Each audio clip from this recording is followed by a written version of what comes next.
আওয়ামী লীগ মুক্তিযুদ্ধ না করে মুক্তিযুদ্ধের টোটাল মালিকানা যদি নিতে পারে, বিশ্বাস করেন, যদি আপনারা সতর্ক না থাকেন, 24-এর আন্দোলনের মালিকানা আওয়ামী লীগ দিল্লি রেজিস্ট্রেশন করে নিয়ে নিবে।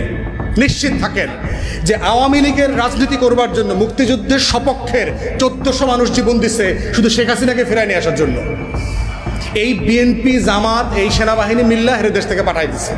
20 বছর পরে মানুষের মেমোরি ফেড হয়ে যাবে না গ্র্যাজুয়ালি?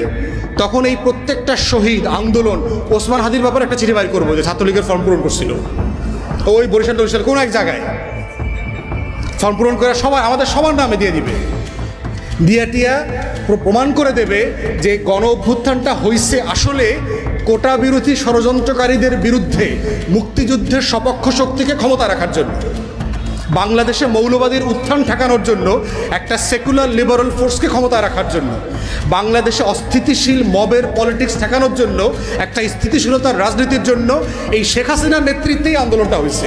এইটাই বয়ান হিসাবে দাঁড় করাবে এবং এটাই হচ্ছে বয়ানের ক্ষমতা।